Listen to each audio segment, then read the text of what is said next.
Hola, ¿qué tal? Buenos días o buenas tardes, depende del horario en el que estén por visualizar esta clase. Esta clase pertenece ya a los aspectos de valoración y evaluación del paciente crítico pediátrico.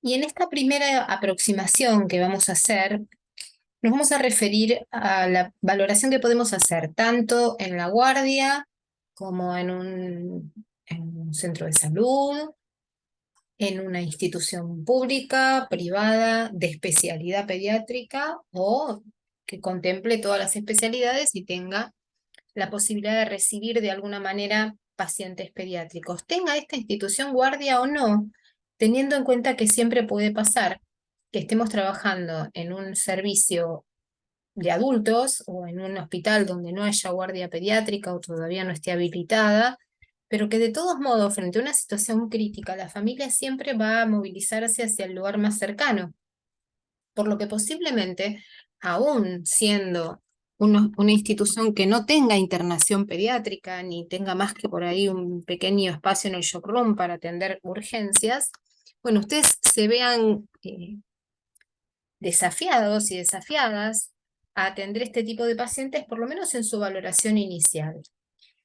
Eh, por eso me pareció útil y pertinente empezar a pensar el cuidado crítico, como decíamos en las primeras clases, no como algo que sucede en la terapia intensiva con toda su tecnología y todo su conocimiento en forma excluyente, sino que el paciente crítico se nos puede aparecer, básicamente nos puede desafiar nuestros conocimientos en otras situaciones donde justamente cuantas mejores herramientas rápidas, consensuadas y validadas por la evidencia y que usemos todos juntos, va a ser mucho mejor el pronóstico que ese paciente va a tener y también va a ser mucho más seguro para nosotros y eh, nuestra performance como enfermeros y enfermeras, poder trabajar con la seguridad que nos da algo que está validado y que está organizado y que está protocolizado, donde no hay espacio para el me gustaría, a mí me parece y todas estas cosas. Digo, hecha esta salvedad, nos vamos a meter en el tema fundamental de esta clase, que es la evaluación rápida inicial del paciente pediátrico, para que en la próxima hablemos de las características específicas de la evaluación del paciente pediátrico.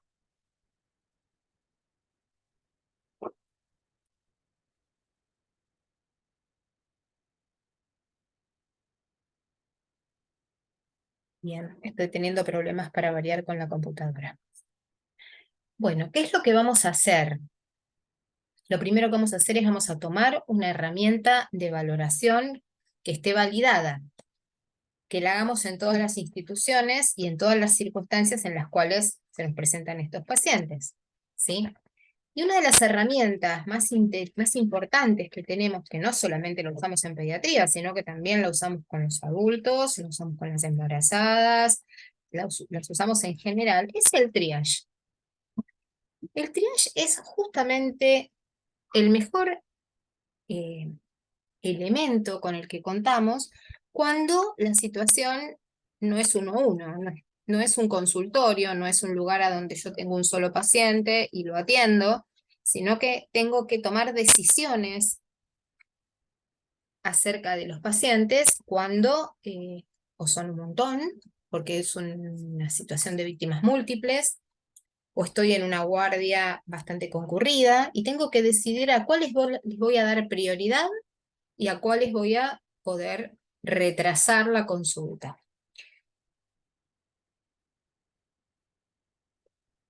Ustedes habrán visto que en la mayoría de las instituciones ahora hay enfermeros y enfermeras en el triage, justamente porque los enfermeros y enfermeras tenemos mucho de esta capacidad de tomar algo que está protocolizado y llevarlo adelante de manera sistemática. ¿Y cuáles son los componentes de este triage? ¿Sí? Son tres puntos importantes o tres etapas claves de la evaluación. La primera cuestión es la impresión inicial. ¿Cómo lo veo al paciente? En este caso, al niño, ¿no?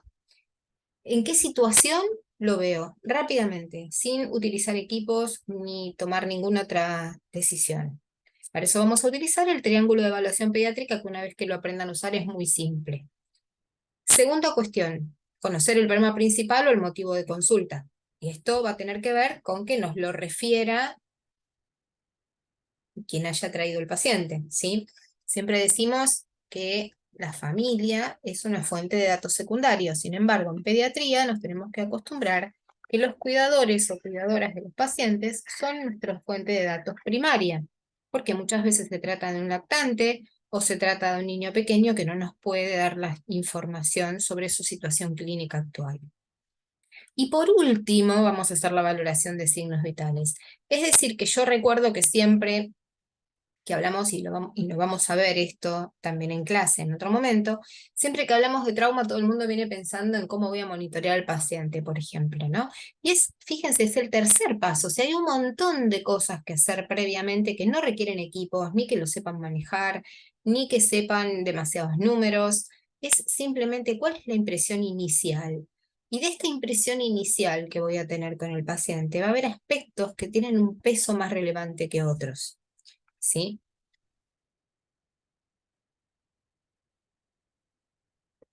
¿Para qué nos sirve el triángulo de evaluación pediátrica? ¿Sí? En principio no hace diagnóstico de enfermedad, ¿sí? No nos dice qué tan mal o bien está pasándole al paciente o qué enfermedad tiene este paciente o en qué estadio de una enfermedad está. Simplemente nos va a decir, ¿está o no está compensando? ¿Sí? ¿Cuál es el estado fisiológico de este paciente? ¿Puede esperar porque tiene una situación clínica instalada, pero el paciente está compensado?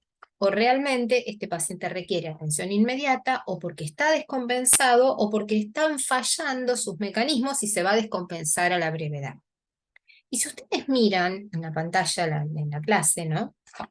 En principio van a ver la fecha en la que esto se empezó a utilizar, hace 10 años ya que estamos utilizando este tipo de estructura de pensamiento y elemento de valoración, ¿sí? Por eso es que se los puse, porque es importante para que vean que esto se usa en el mundo y se usa hace rato, ¿sí? ¿Y qué cosas vamos a valorar con esto del triángulo de evaluación pediátrica? Sencillo, cortito. Viene la mamá con el nene a UPA porque el nene, no sé, la mamá no lo ve bien, piensa que algo le pasa a ese lactante. Ustedes lo van a mirar. A UPA de su mamá lo van a mirar. ¿Y qué van a ver? La apariencia, cómo se ve. Y ahora lo vamos a desgranar punto por punto. ¿Cómo respira? ¿Cómo está el trabajo respiratorio de este paciente? No lo van a ocultar, en ese momento no van a usar ningún equipo. Solamente van a ir a mirar el patrón respiratorio y sus dificultades o no presentes. Lo siguiente que van a hacer es mirar la circulación cutánea, o lo que nosotros llamamos habitualmente la coloración de la piel, el relleno capilar, ¿sí? Fíjense, ahora lo vamos a ir desgranando de a poquito. En relación con la apariencia, ¿qué me indica la apariencia del paciente? Y bueno, acá lo que vamos a mirar es la función del sistema nervioso central. Es lo que ustedes antes, en un adulto, llamaban voy a valorar el estado de conciencia. ¿Por qué? Porque lo que me está indicando la apariencia es que también está la perfusión de ese cerebro. ¿Sí? Esto es fundamental.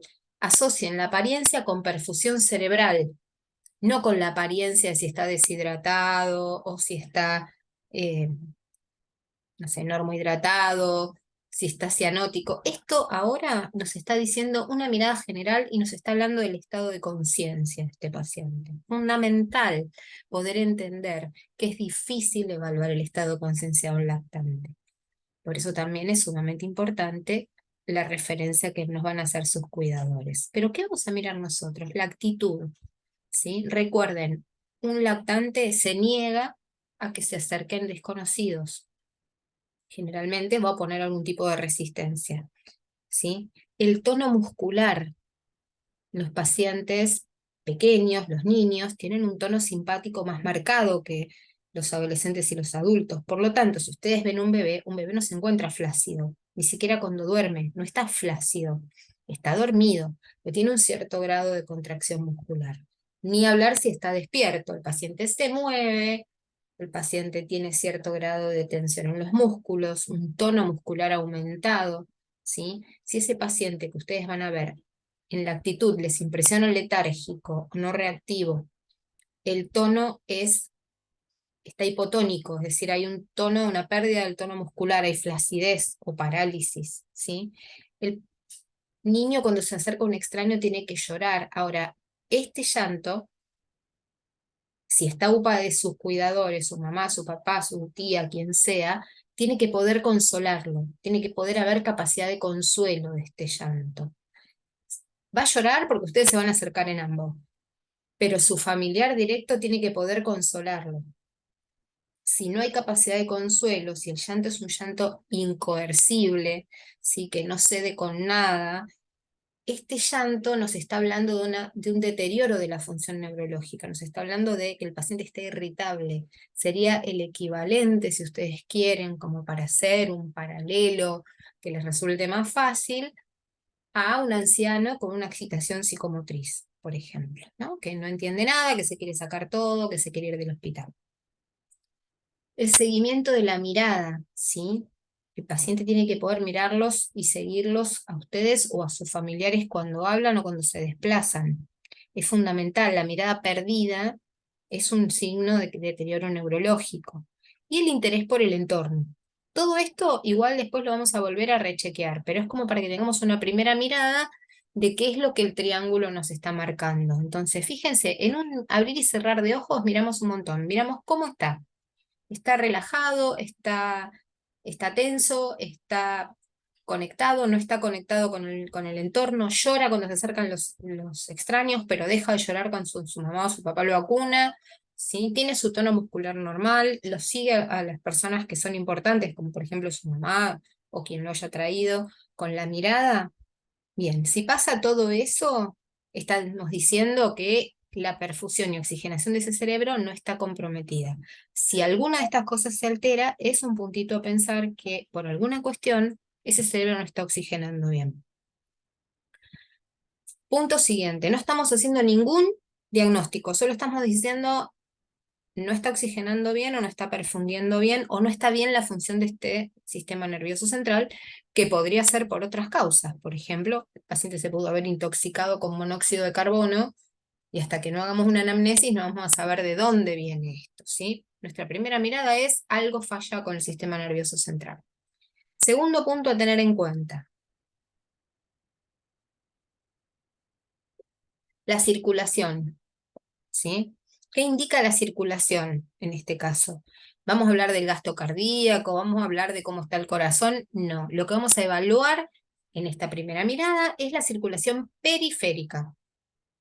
Es decir, vamos a ver el color de la piel, si aparecen los signos de palidez o de piel moteada o pequeños hematomas o zonas con livideces, si hay cianosis, que es la coloración azulada de piel y mucosas, o si el paciente está rubicundo, demasiado rosado, ¿sí? Eso podría ser signo de algún tipo de trastorno, o bien circulatorio o bien tóxico, por ejemplo.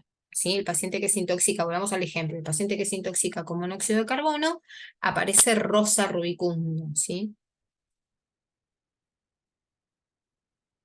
Y también vamos a ir a tocar al paciente ahora, vamos a tocar esa piel para ver si está fría, si está calentita, vamos a ver el relleno capilar, ¿sí? Vamos a ver si está seca o está húmeda, y nada más, porque esto es una valoración rápida.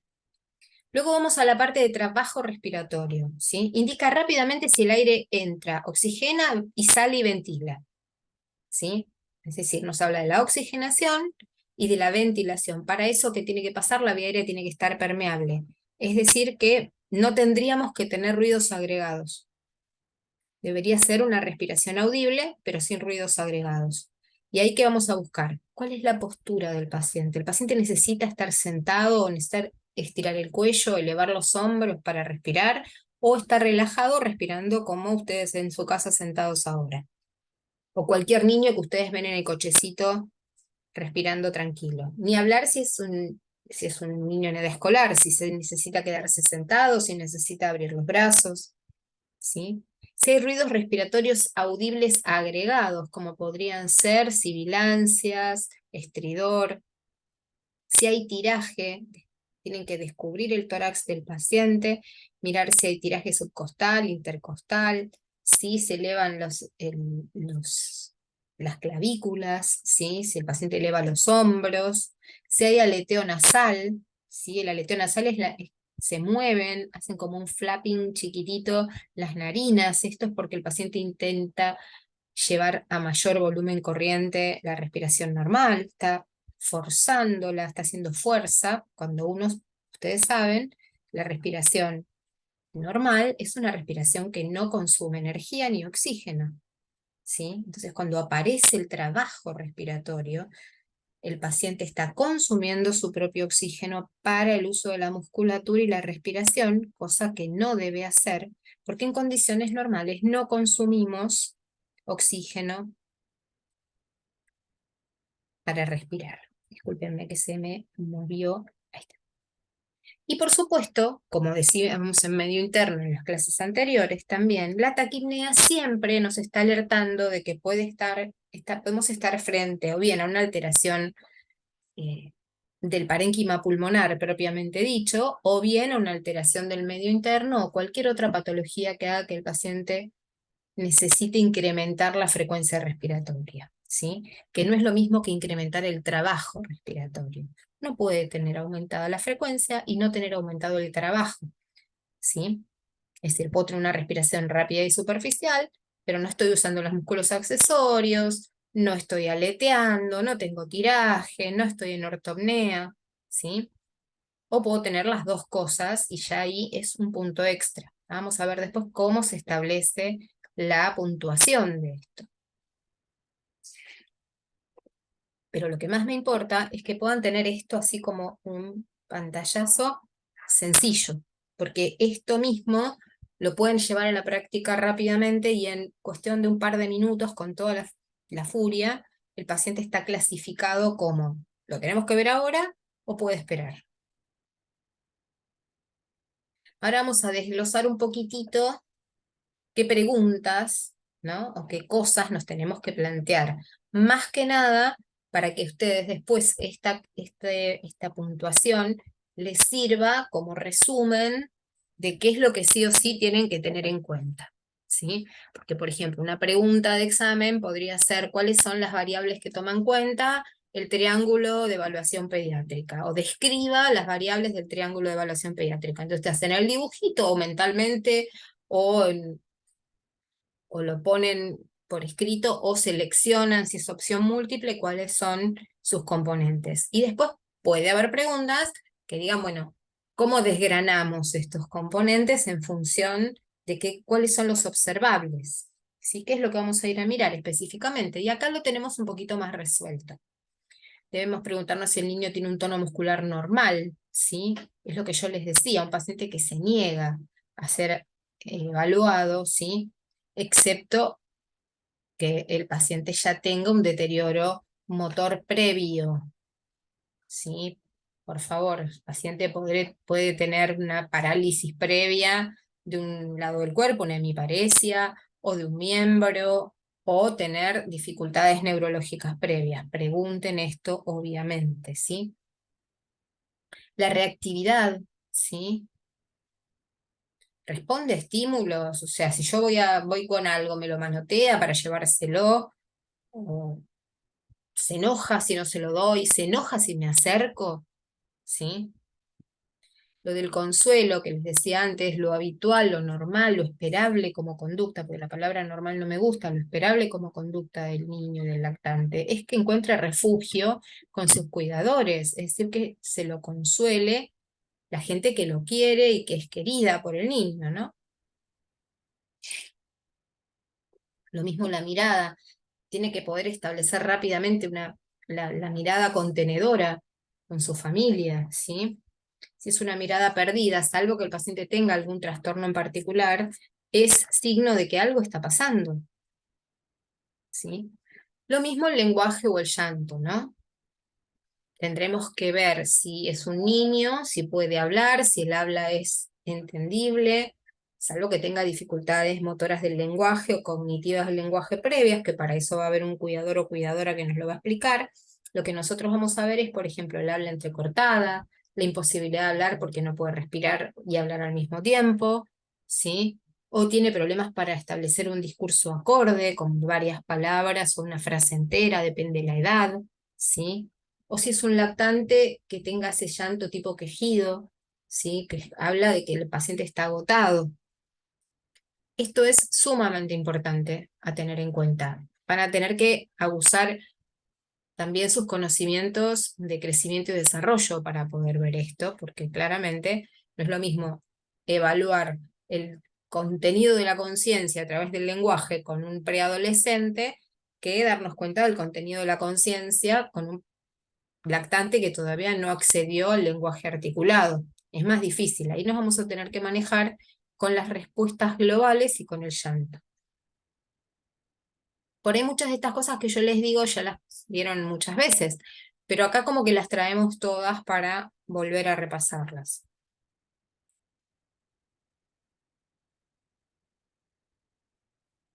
Bien, en cuanto al trabajo respiratorio, ¿sí? Hay ruidos, ¿sí? Que no se escuchan auscultando al paciente, no hace falta. ¿Por qué?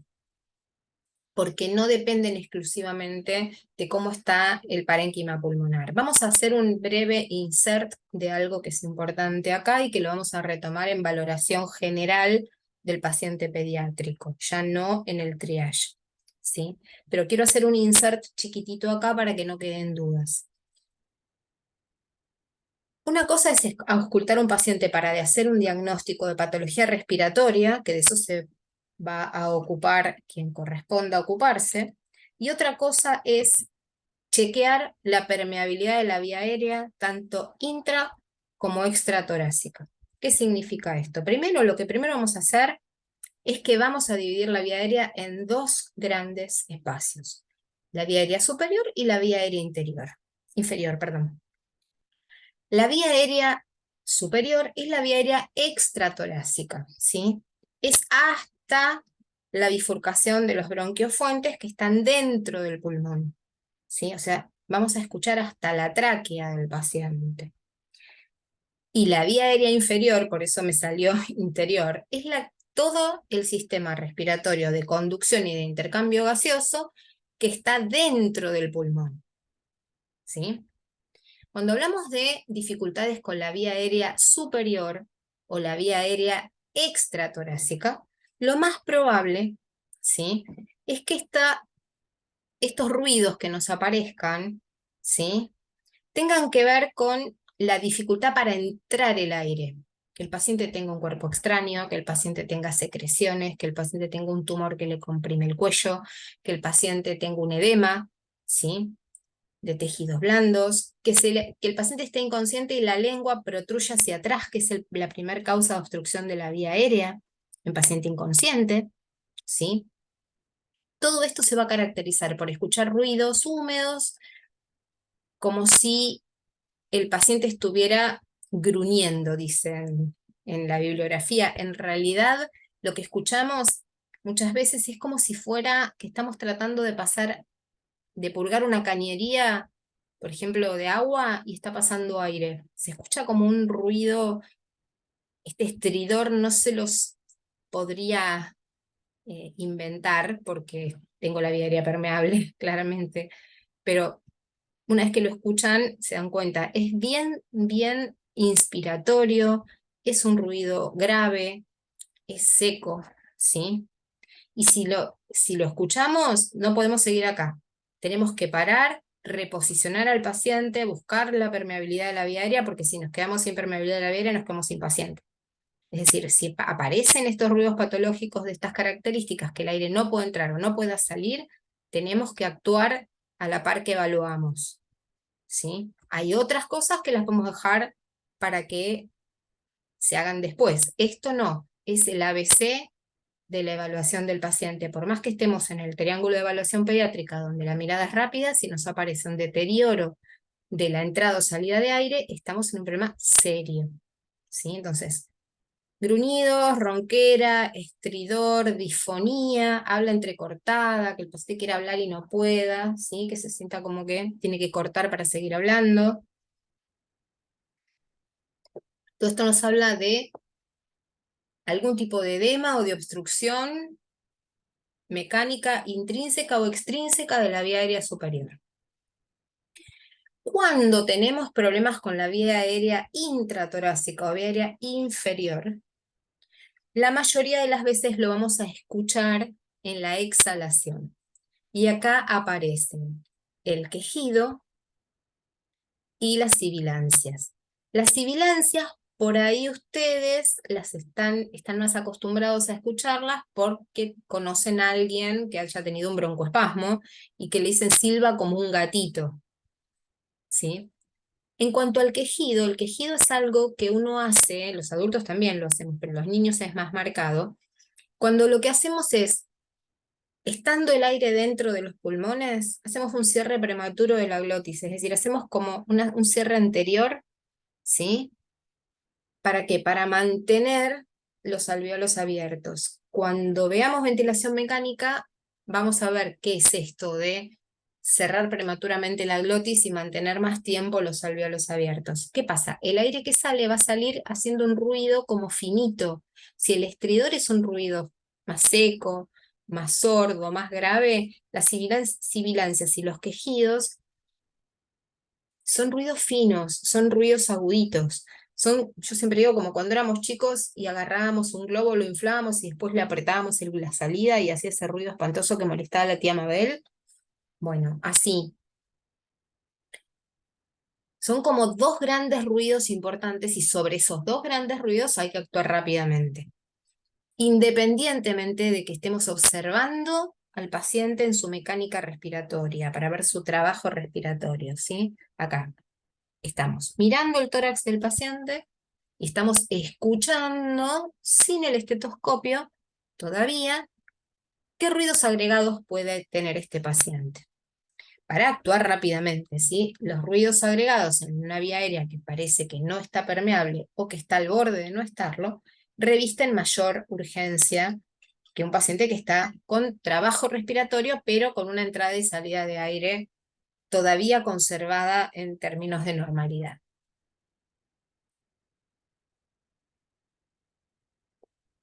Y vamos a mirar en la circulación cutánea, y acá también es ir y tocar y mirar al paciente y nada más, ¿sí? Vamos a ver si el paciente está pálido, ¿sí? La palidez es un signo de mala perfusión. Ahora, ustedes me dirán, estamos en la salita y el paciente se viene desde lejos, la mamá lo trae caminando, viene a UPA, viene en la calle, está pálido y frío, hacen 5 grados afuera. Y adentro de nuestro lugar necesitamos tener un espacio que esté calefaccionado, acorde a evitar la hipotermia del paciente, ¿sí? Cuando vayamos a evaluar la circulación cutánea, el paciente tiene que estar normotérmico. Tampoco tiene que tener fiebre porque va a estar vasodilatado y todo eso que nosotros vamos a ver es componente venoso, vasodilatación, y no estamos viendo una buena perfusión arterial. Estamos viendo otra cosa. Entonces, cuidado con los signos de circulación cutánea y el medio ambiente que rodea al paciente, ¿sí? Primer insert en esta cuestión. En la sala de shock room o de la guardia tiene que estar acorde a las necesidades de los pacientes, no del equipo de salud. ¿Sí? O sea, tiene que estar calefaccionada como para que lo que nosotros podamos observar sea real y no vasoconstricción periférica por frío. El paciente puede estar pálido porque tiene una mala perfusión, pero también puede estar anémico, lo cual no nos da demasiado información. También puede aparecer la cianosis, ¿sí? Pero la cianosis de origen vascular es tardía. Sí puede haber cianosis peribucal o cianosis de las extremidades en pacientes con cardiopatías previas conocidas, reparadas o no. Esto tiene que ver con la anamnesis que hagamos con la familia. También lo podemos relacionar esta cianosis no solamente con una falla cardíaca o con un shock, sino, digamos, para que aparezca la cianosis en un shock tiene que haber pasado un tiempo largo y van a haber otros signos de shock que no va a ser específicamente la cianosis. Pero puede aparecer la cianosis también de origen respiratorio, o sea, asócienla también con variables de tipo trabajo respiratorio. Y acá la clave es el relleno capilar.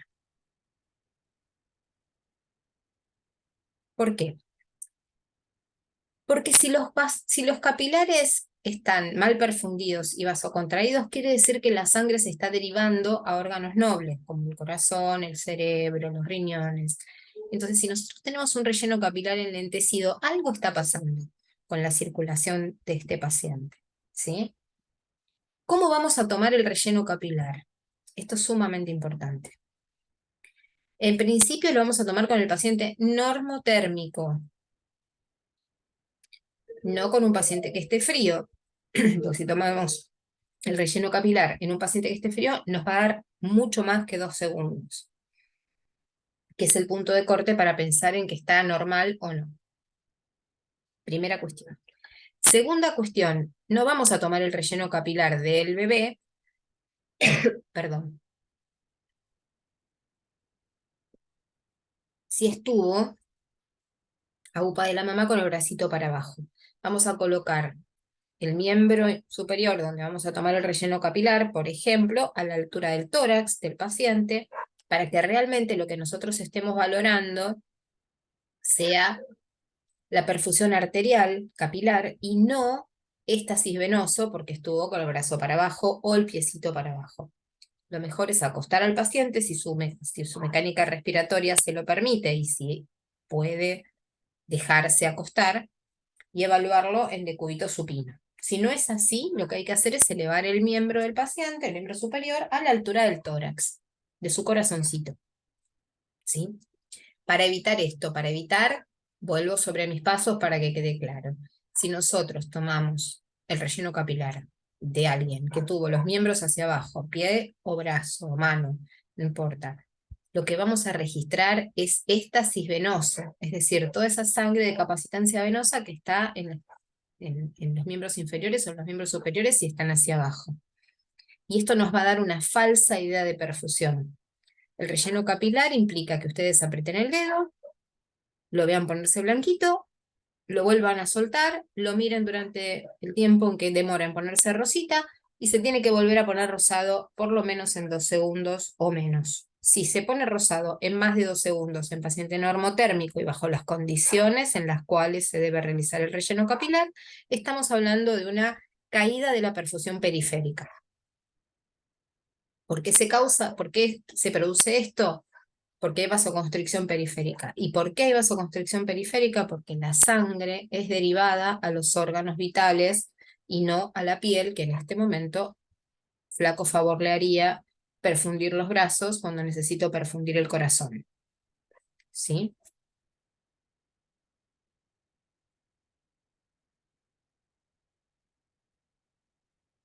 Bien, acá tenemos un esquema de cómo se podría organizar una guardia externa o un sitio a donde ustedes empiecen a aplicar el triage. ¿Ven? Por ejemplo, pacientes de prioridad 1, ¿sí? O de prioridad 2.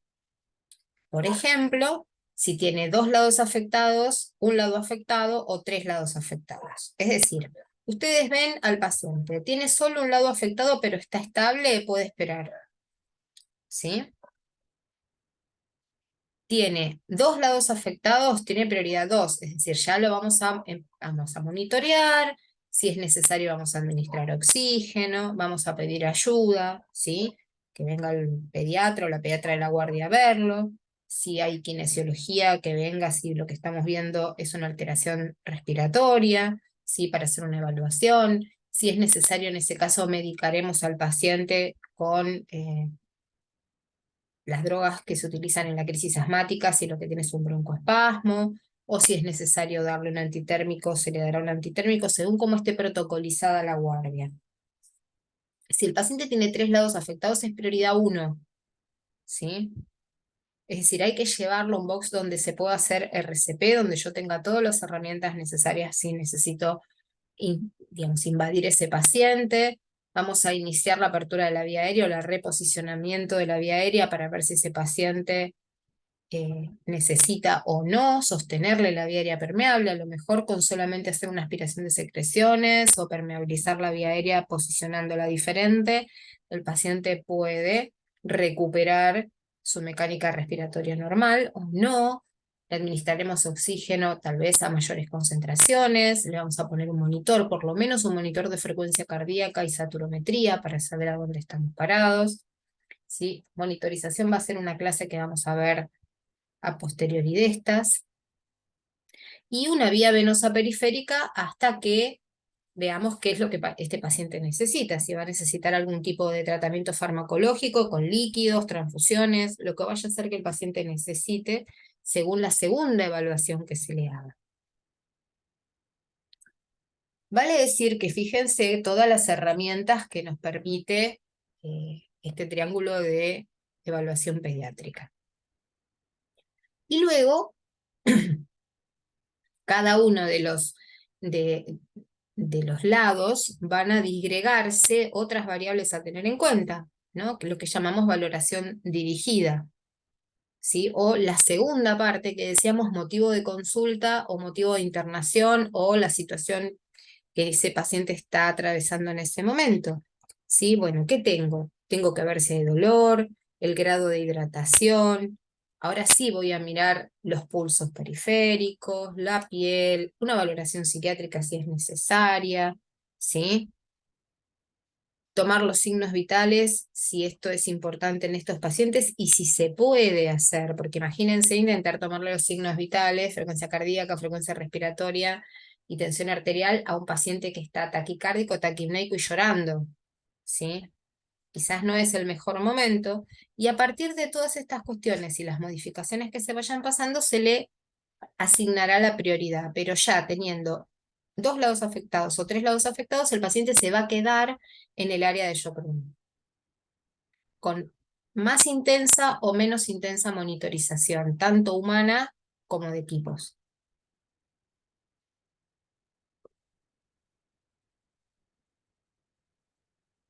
Bien, entonces acá tenemos, por ejemplo, algo para tener en la guardia, ¿no?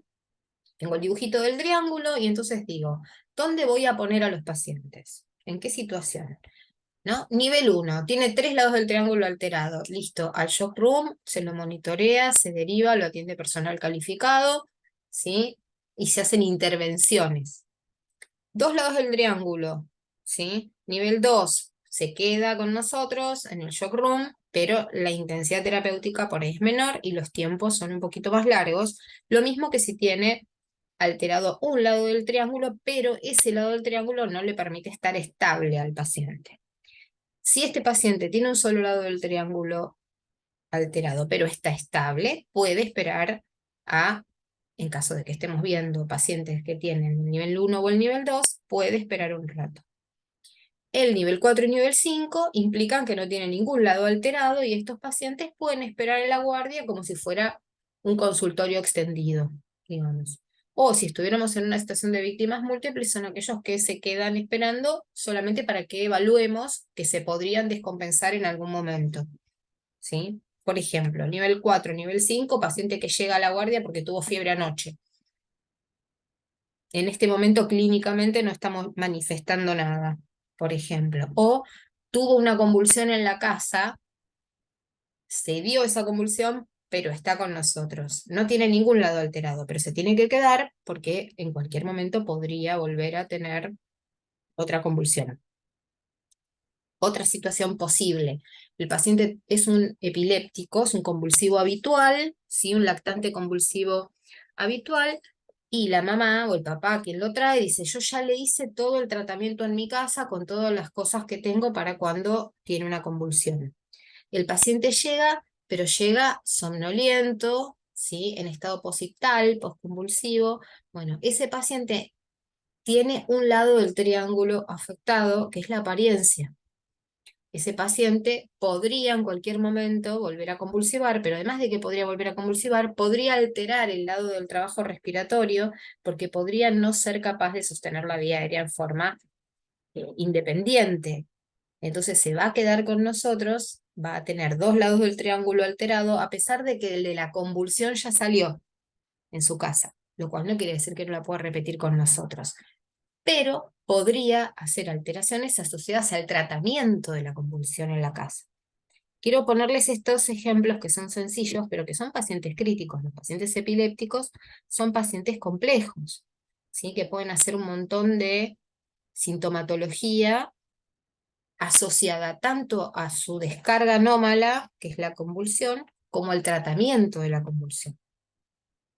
Un poco para jugar con esto de que los ejemplos siempre nos sirven para ponernos en situación, ¿no?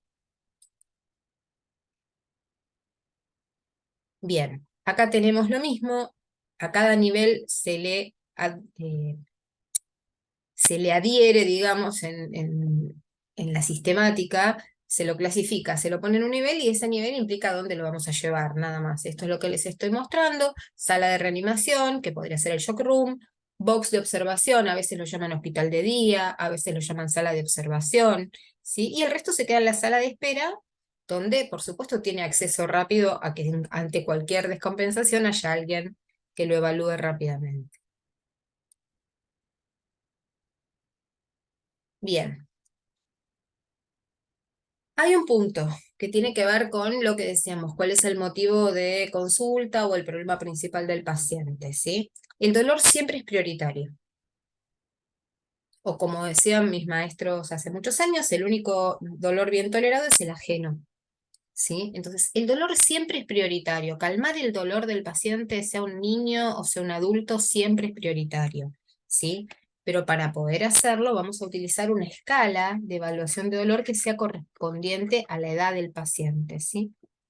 Y ahí vamos a estratificarlo en severo, moderado, no dolor o dolor leve, tolerable, ¿sí?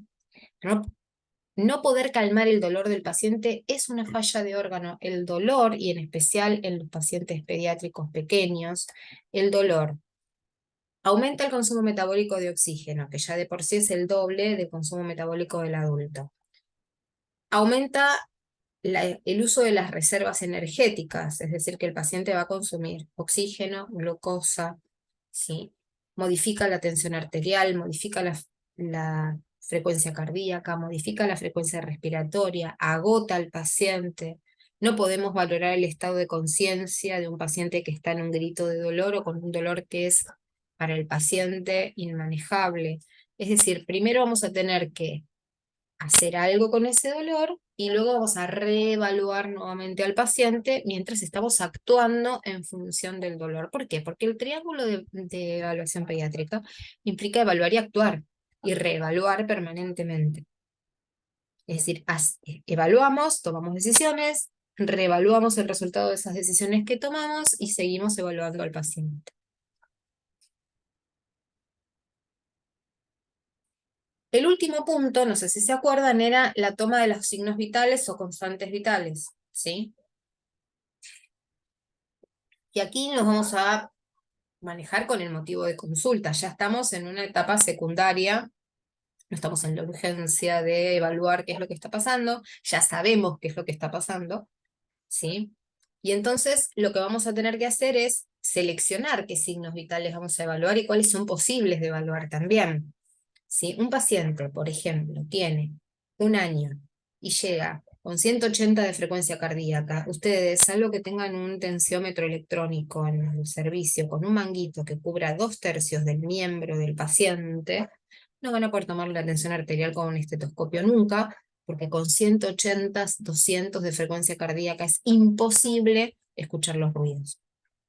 ¿Sí? Entonces, no iría a tomarle la tensión arterial a ese paciente si no tengo un monitor electrónico para hacerlo. Tomaremos la frecuencia cardíaca, la frecuencia respiratoria, ¿sí? Le pondremos un saturómetro si es necesario para ver cuánta hemoglobina está transportando oxígeno, cuánta hemoglobina está saturada con oxígeno, no cuánto oxígeno tiene el paciente, sino cuánta hemoglobina está saturada con oxígeno. La temperatura es fundamental, porque la fiebre aumenta la frecuencia cardíaca, el consumo metabólico, la cantidad de oxígeno. eh, es es de mal pronóstico en un paciente con una injuria cerebral grave. Es decir, el paciente, si tiene fiebre, hay que bajarle la fiebre, ¿sí? Y si no estamos muy seguros acerca del motivo de consulta o nos impresiona que el paciente tiene algún tipo de alteración del estado de conciencia que podría relacionarse con una hipo o hiperglucemia, corresponde que le pinchemos el dedo y hagamos una tira reactiva para ver la glucemia del paciente, sobre todo cuando las mamás nos vienen a contar que ahora está hipotónico el paciente y hace 24 horas que tiene vómitos y diarrea, por ejemplo. Lo vemos, nos impresiona en apariencia deshidratado, bueno, puede estar también hipoglucémico. O el paciente puede llegar con una alteración del estado de conciencia, ¿sí? Y ser un debut diabético. Entonces, como no lo podemos saber desde afuera, hacerle una glucemia al paciente es de buena práctica, ¿sí? Ni hablar si el paciente llega con algún deterioro neurológico per se. Y a partir de que evalúan todo eso y que tienen una tablita con los signos vitales esperados para la edad, que la vamos a ver en la próxima clase, a partir de ahí ustedes van a ver, nuevamente van a tomar. Las constantes están normales, sala de espera y está todo bien. Las constantes están un poquito alteradas nada más. Bueno, observación acá en la sala de espera más cerquita, pero todavía puede esperar el paciente. El tema es cuando están entre el nivel 1 y nivel 2. Las constantes están alteradas por arriba o por debajo de 2 desvíos estándar. Esto es nada, hay una tablita para esto. Quédense tranquilos que no les voy a poner a estudiar la curva de Gauss y los desvíos estándar, ¿sí? Pero está un poco más alejado de la media esperable, ¿sí? Está alejado por demás de lo que uno esperaría dentro de los valores de rango que el paciente tiene. O, en su defecto, si está un poco menos grave, las constantes van a estar alteradas aproximadamente por arriba o por debajo de un desvío estándar, es decir, más cerquita del promedio del rango de normalidad que estamos esperando, ¿sí? Para esto, vuelvo a decirles, no hay que aprendérselo de memoria. Para estas cosas existen las tablas, ¿sí? Con los valores de rango. Nunca es un número, siempre es entre y entre, ¿sí? Y si tienen dudas, además de llamar a otra persona para evaluar al paciente, que eso siempre es de buena práctica, le asignan el de más gravedad. Si el paciente pediátrico les impresiona que está mal, está peor. Esto es así. Tiene que ver con la evidencia, con la experiencia y con un montón de variables. Si el paciente pediátrico les impresiona que está mal, que está grave, está mucho más grave, porque los mecanismos de compensación en estos pacientes funcionan muy bien hasta que dejan de funcionar, ¿sí? Y esto puede ser abrupto. Y acá tenemos una tablita, ¿sí? Donde nos permite pensar un poco más allá de solamente la primera mirada del paciente, ¿no? Entonces nos dice, bueno, ¿qué puede pasar con la apariencia, con el trabajo respiratorio, con la circulación, ¿sí? Y por ejemplo, vamos a donde está alterada la apariencia, ¿sí? Pero lo demás está normal. Está normal el trabajo respiratorio, está normal la circulación. ¿Qué puedo pensar? Que algo pasa con el sistema nervioso central, porque les dije desde el principio que la apariencia era como lo que nos iba a hablar del estado de conciencia de este niño, ¿sí?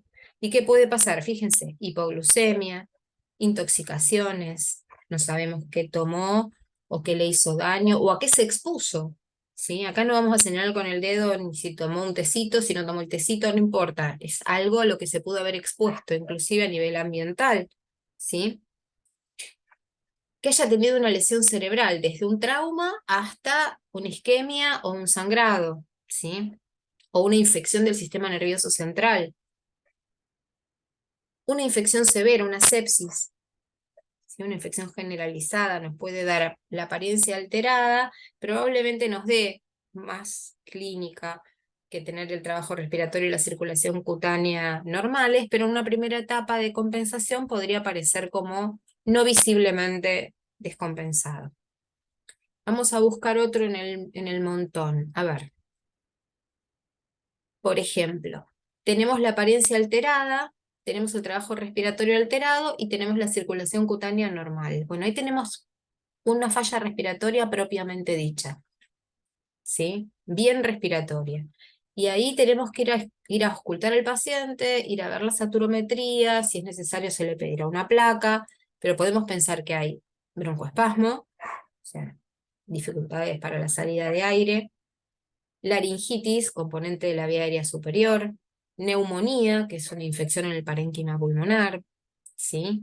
Aspiración de cuerpo extraño, paciente pudo haber estado jugando con algo y ¡pum! Se lo tragó y fue al pulmón en vez de al esófago, ¿sí?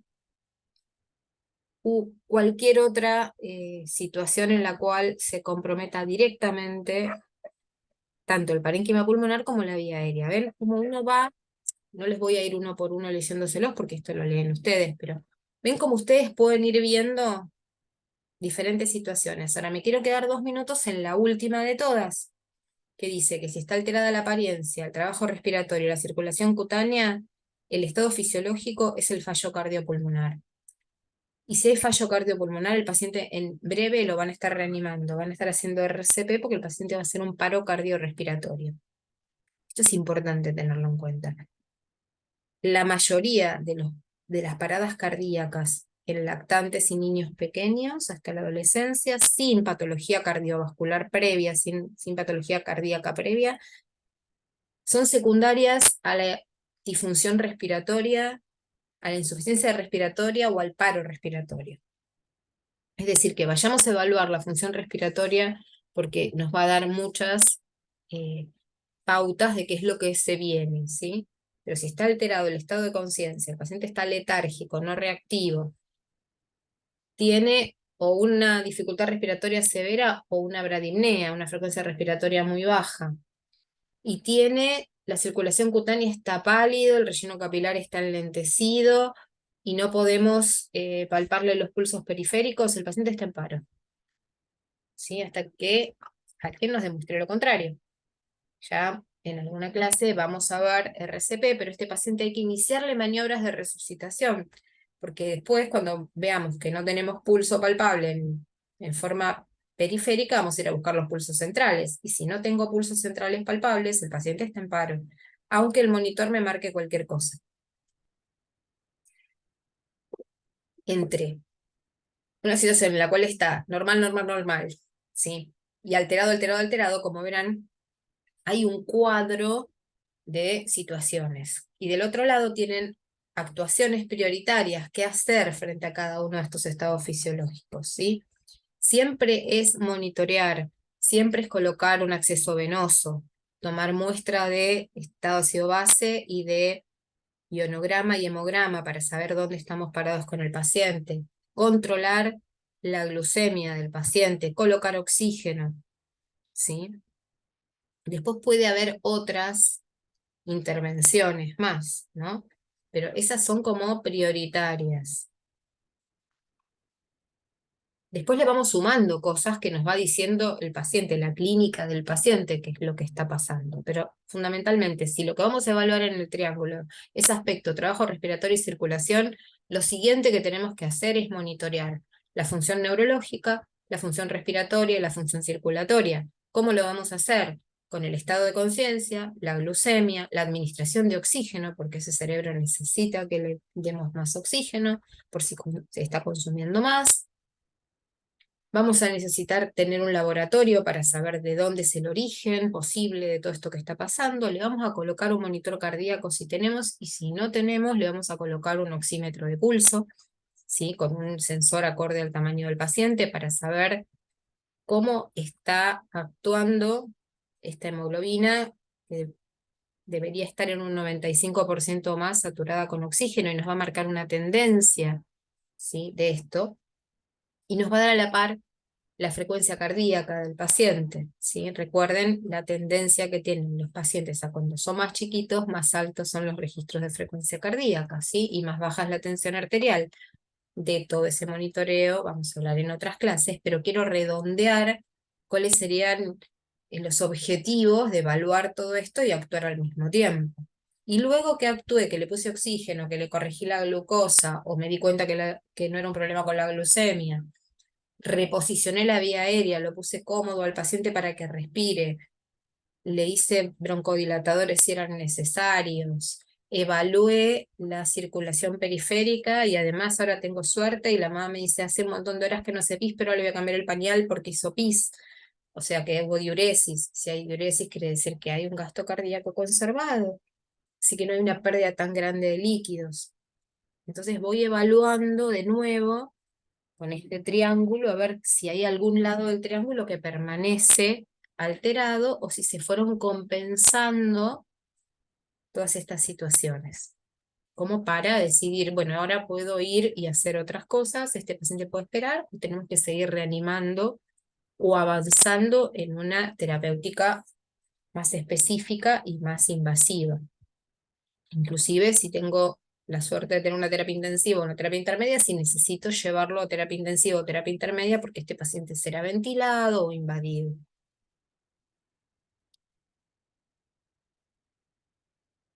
Y bueno, un poco quería terminar con esta. A mí me van a escuchar siempre hacer alusiones a los Simpson, entre otras tantas cosas, porque tienen todo lo que la vida es. Pero más allá de eso, es fundamental que ustedes entiendan y hagan entender a los usuarios de salud la importancia de clasificar a los pacientes. No, porque yo vine primero, sí, usted vino primero, pero Juancito tiene una amigdalitis, tiene unas plaquitas en la garganta. Y no sé, y Jazmín acaba de convulsionar en la casa, entonces Jazmín va a pasar primero y vamos a ver cómo la compensamos o qué hacemos o si la dejamos en observación con una mascarita con oxígeno. En cambio, su hijo lo puede ver tranquilamente él o la pediatra para prescribirle o no tratamiento para esas anginas que entiendo sean una preocupación importante para usted, mamá, papá, tía, quien sea, pero no son una preocupación en términos de urgencia para nosotros. Así que bueno, espero que esta clase les resulte tan entretenida verla como me resulta a mí entretenida grabarla. Y en el próximo encuentro de la semana que viene nos pondremos al día con las preguntas. Los espero entonces en sus horarios de clases. Muchas gracias.